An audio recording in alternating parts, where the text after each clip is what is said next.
my name is Erica Putis. I'm curator for Playa Gallery, and I am here with Cathy Carey. She is our next featured artist, and she has a solo exhibition starting on August 9th.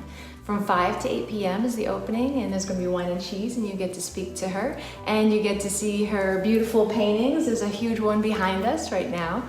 And so I'm going to be talking with her today, just a little bit about your process. And so tell me, what made you want to start painting in the beginning?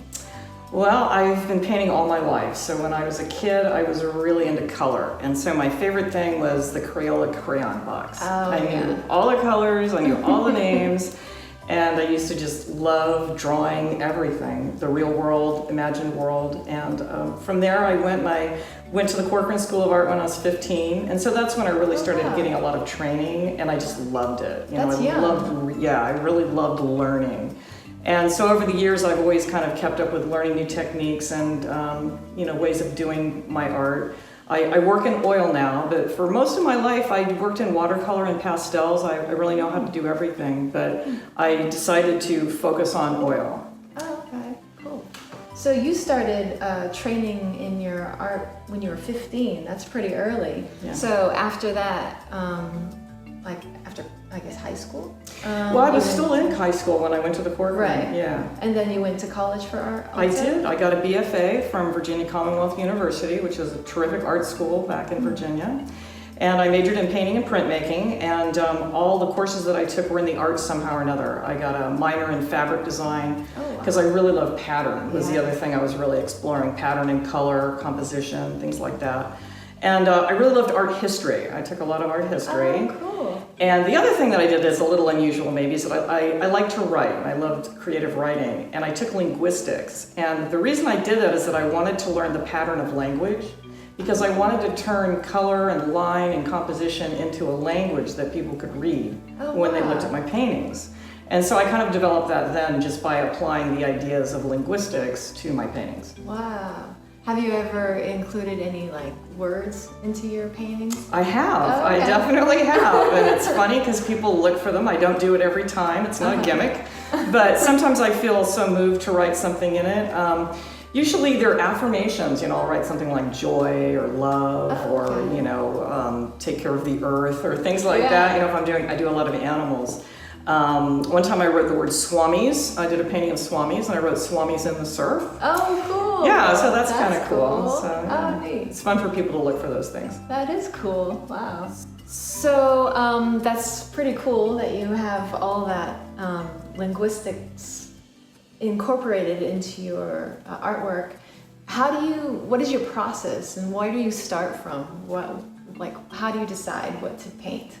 Yeah, I have so many ideas. It's kind of like I just reach into a stream and pull out like a never-ending, run of, fish that are going by. But what I do is I'll go on a trip, or maybe I'll go up into my garden, and I'll take my sketchbook, and I do a process called blind contour drawing, which means I'm looking at the object that I'm drawing, not my paper and pen. And if I'm going to move the pencil, maybe I'll look down to see if I'm moving it. But what happens is that the images come out realistic, but they're slightly awkward, and it's just directly my eye-hand coordination. I feel it's a truer emotional expression of what I'm seeing.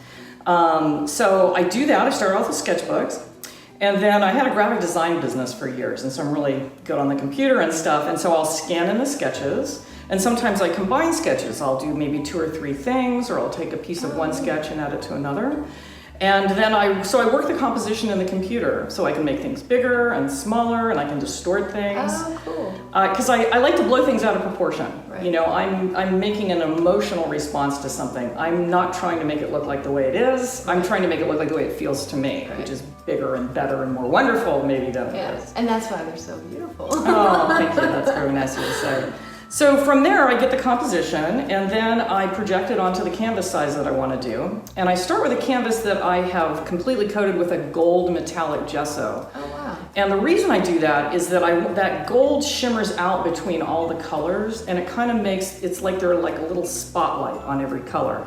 And it's neat because in ambient light, like in the evening when you have the lamps on in the house, they reflect off that gold paint because it's kind of matte, but it's metallic and it shines kind of. So the paintings look a little different in different types of lighting. So that's part of it.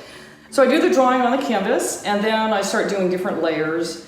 And I pair opposites. I always pair warms and cools, and then lights and darks, and then brilliance and neutrals, because I want each color to really sing, kind of, and that happens when you put it next to its opposite.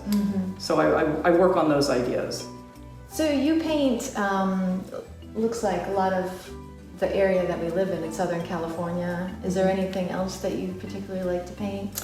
I really love painting animals, and the reason I like that is because I feel a real interconnectedness with the earth and animals. And you know, from living with my dogs, I came to realize that they have the same emotions we have, you know, and I try and capture those expressions and those emotions on different animals that I've seen in my yard, maybe coyotes and fox and crows and things like that, just their posturing or the look on their face, because I feel like they're just a spirit and a different kind of a body than we are, and I feel very connected to them. So that's cool. I like to do that. I believe that. I love animals, so yeah, I'm the same way. Well, that's so cool. I'm super excited to have you at the show at the gallery. Again, it's at Playa Gallery. Her name is Cathy Carey. And the show is from August 9th until September 6th. But the opening is on August 9th from 5 to 8 p.m.